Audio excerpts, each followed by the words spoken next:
Something just passed through our solar system that shouldn't exist. Not according to what we thought we knew about comets, anyway. 3I Atlas is an interstellar object that spent over 10 million years traveling through the void between stars before arriving at our sun. And the more we study it, the more questions we have. This isn't just another space rock.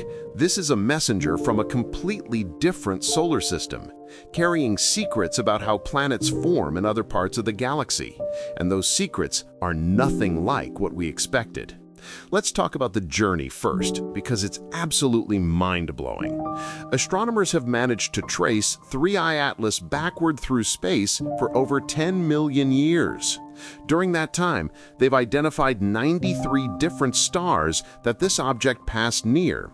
But here's the thing, the closest it ever came to any of those 93 stars was 0.3 light-years away. That's 63,000 astronomical units. For context, Pluto is only about 40 AU from our sun. This object spent 10 million years traveling through absolute nothingness. No significant gravity from any star, no planets to collide with, no asteroid belts to navigate, just empty, cold, dark space. And then it arrived here. Astronomers believe 3I Atlas originated in a region of our galaxy called the thick disk. This is an area above and below the main galactic plane where the Milky Way is concentrated. It's less crowded up there, so objects can exist undisturbed for billions of years. If that's true, it means 3I Atlas could be 7.6 billion years old, nearly twice as old as Earth. This thing is ancient. It formed around a star we'll never identify, in a planetary system we'll never see, and then somehow got ejected into interstellar space. Maybe a massive planet's gravity flung it out. Maybe its parent star went supernova. We'll never know for sure. But what we do know is that it wandered the galaxy for millions of years before gravitational forces from the Milky Way's core eventually steered it toward our solar system.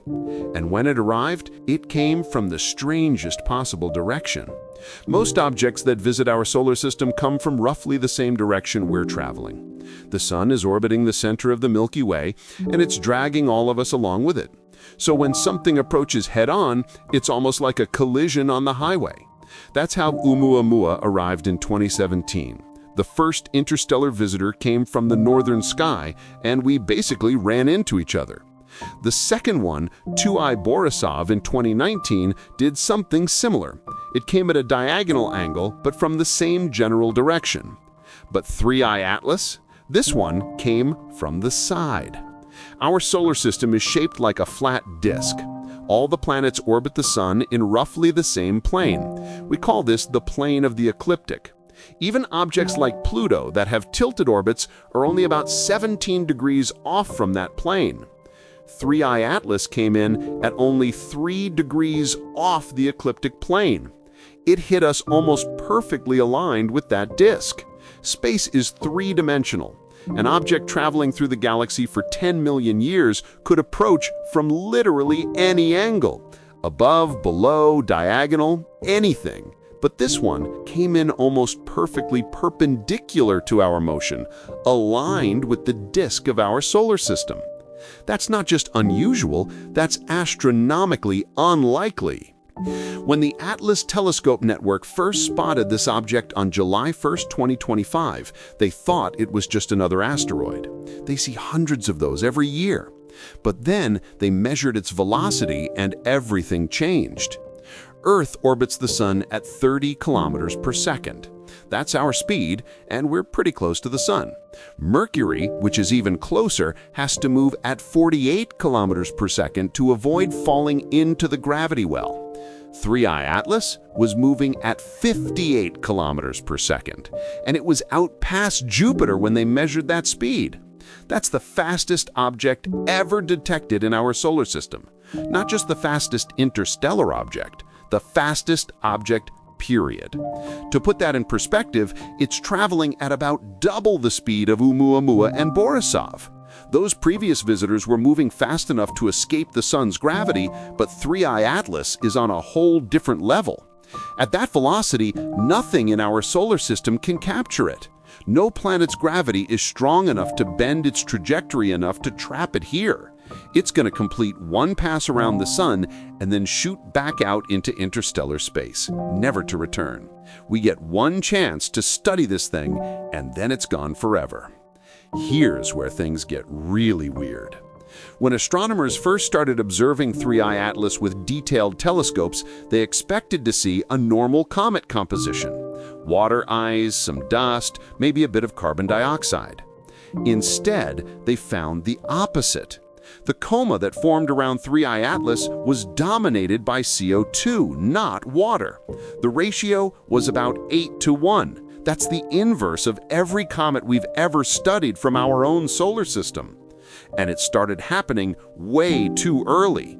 Normal comets don't begin sublimating until they're about 3 to 4 AU from the sun. That's when water ice gets warm enough to start turning directly into vapor. But 3I Atlas was forming a visible coma when it was still beyond Jupiter's orbit, over 5 AU away. That's because CO2 ice sublimates at much lower temperatures than water ice. It's like dry ice on Earth. The moment you take it out of the freezer, it starts creating that smoky fog effect. So far, that makes sense. Different solar system, different composition. But then the ratio started changing. By late September, as 3I Atlas passed through Mars's orbit, it suddenly began releasing massive amounts of water vapor. We're talking about quantities that would fill an Olympic swimming pool every few hours. This was way more water than we'd expect from even a normal comet at that distance. The sudden appearance made no sense. And then there's the metal problem.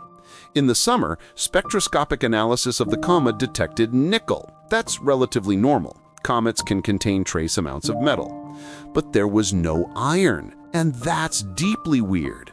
Nickel and iron are both formed inside the cores of dying stars.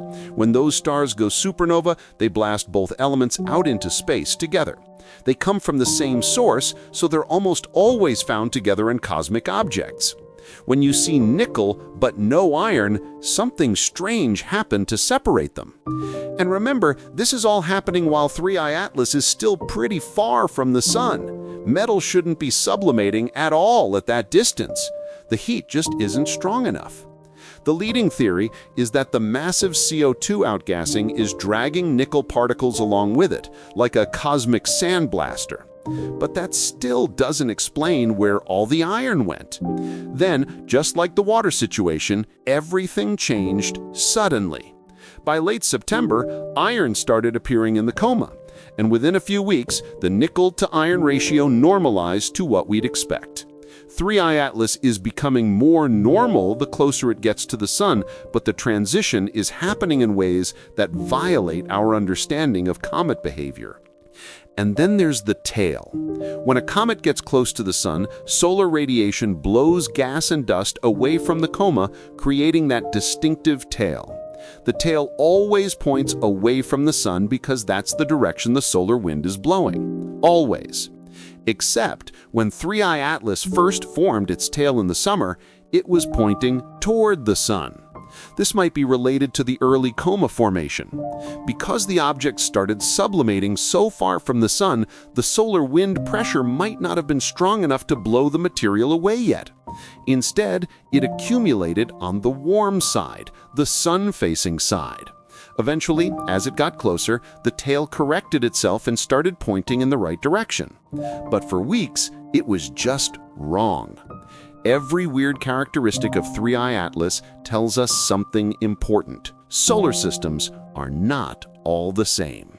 What's normal here is bizarre elsewhere. What seems impossible in our neighborhood is standard operating procedure in a different star system.